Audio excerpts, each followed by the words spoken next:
Hai rekan-rekan mahasiswa, jangan lupa subscribe, like, share, and comment. Selamat mendengarkan materi dari saya berikut ini. Assalamualaikum warahmatullahi wabarakatuh. Salam sehat untuk kita semua rekan-rekan mahasiswa. Saya Natasha Pase, kali ini sebagai dosen pemampu pada mata kuliah Hukum Acara Perdata. Nah, sebelum kita masuk lebih dalam tentang apa saja sih hukum acara perdata dan berkaitan apa saja hukum acara perdata, maka saya meminta setelah video ini muncul, rekan-rekan mahasiswa menjelaskan apa itu hukum acara perdata dan apa bedanya dengan hukum acara pidana. Baiklah, saya akan masuk kepada materi. Secara definitif, apa sih hukum acara perdata tersebut? Ya kan? Nah, Sudikno Mertokusumo mendefinisikan hukum acara perdata sebagai peraturan hukum yang mengatur bagaimana cara menjamin ditaatinya hukum perdata material dengan perantara hakim. Berarti di sini hukum acara perdata merupakan sesuatu aturan yang memastikan hukum acara material tersebut dapat berjalan sebagaimana mestinya. Nah, di sini saya ingin rekan-rekan mahasiswa dapat komen di bawah di kolom komentar apa itu hukum materi dari hukum perdata.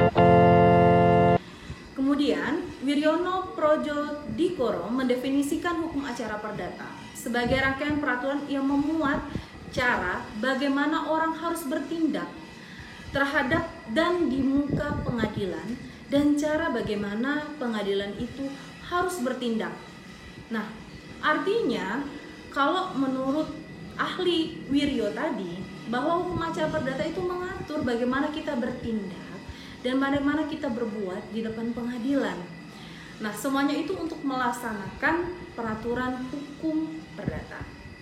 Dari dua pengertian tadi, saya harap rekan-rekan mahasiswa dapat mengerti apa itu hukum acara perdata. Kemudian apa sih tujuannya kita mempelajari hukum acara perdata? Tujuannya tadi adalah agar kita mengetahui bahwa dalam hukum material tersebut ada aturan-aturan yang dapat terlaksana, yaitu dalam hukum acara perdatanya. Lalu apa sumber hukum acara perdata itu sendiri? Nah, sumber hukum acara perdata itu ada HIR. HIR ini dibagi dua, yaitu bagian hukum acara pidana dan acara perdata. Mungkin rekan-rekan mahasiswa juga sedang mempelajari apa itu hukum acara pidana.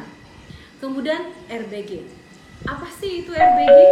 Nah, RBG ini aturan yang sebenarnya sudah ada sebelum adanya KUHP dan KUA Perdata.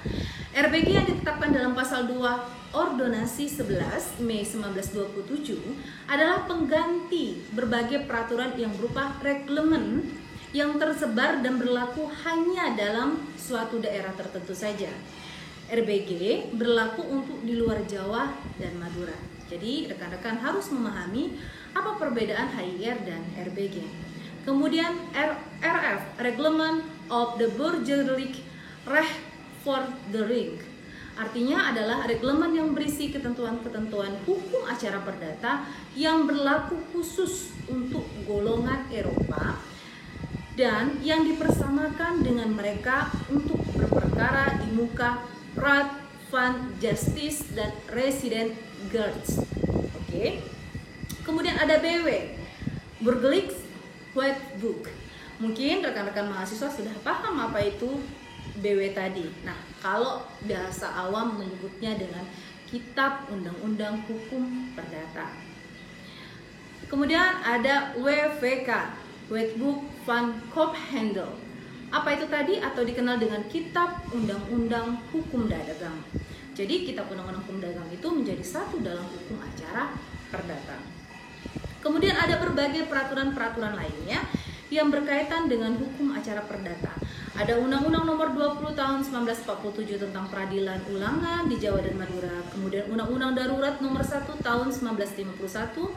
Kemudian ada Undang-Undang Nomor 1 Tahun 1974, Undang-Undang Nomor 14, Undang-Undang Nomor 2 Tahun 1986 tentang peradilan umum, Undang-Undang 18 Tahun 2003 tentang advokat, Undang-Undang Nomor 4 Tahun 2004, Undang-Undang Nomor 18 Undang-Undang Nomor 37 Tahun 2004 tentang kepailitan dan penundaan kewajiban pembayaran utang. Kemudian ada Undang-Undang Agraria dan undang-undang yang lainnya berkaitan dengan hukum acara perdata. Kemudian ada jurisprudensi. Nah, saya ingin rekan-rekan mahasiswa dapat menjelaskan apa itu jurisprudensi. Apa perbedaan jurisprudensi dengan undang-undang? Saya rasa pada semester sebelumnya rekan-rekan mahasiswa telah belajar apa itu jurisprudensi. Kemudian ada peraturan Mahkamah Agung (Perma), kemudian instruksi dan surat edaran Mahkamah Agung (SEMA), adat kebiasaan dan doktrin. Mungkin sebagian rekan-rekan mahasiswa bertanya, kenapa sih adat kebiasaan masuk ke dalam sumber hukum acara perdata?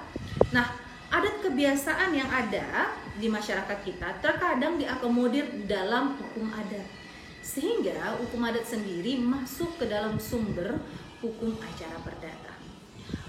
Saya akan masuk kepada materi berikutnya, asas hukum acara perdata. Apa saja asas-asas hukum acara perdata? Yang pertama, ada asas negara hukum Indonesia. Kenapa asas ini ada? Karena negara kita adalah negara hukum dan menganut teori negara hukum sebagaimana teori Hans Kelsen dan mengacu kepada Undang-Undang 1945. Nah, asas negara hukum Indonesia merupakan salah satu asas terpenting dari Undang-Undang 1945 karena menjadi salah satu asas penting pada hukum tata negara dan peradilan. Mengingat asas negara hukum Indonesia merupakan salah satu asas penting dari asas peradilan, maka asas tersebut tidak dapat dipisahkan dari asas-asas lainnya. Kemudian asas apa lagi di sana? Asas hakim bersifat menunggu. Artinya, di dalam hukum perdata berbeda dengan hukum pidana.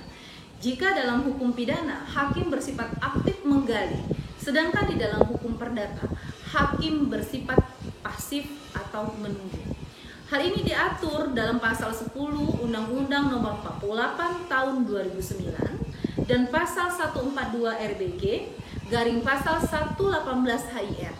Kemudian pasal 142 ayat 1 RBG menentukan bahwa gugatan perdata dalam tingkatan pertama yang pemeriksaannya menjadi wewenang pengadilan negeri diajukan oleh penggugat atau seorang kuasanya. Hakim di sini bersifat menunggu.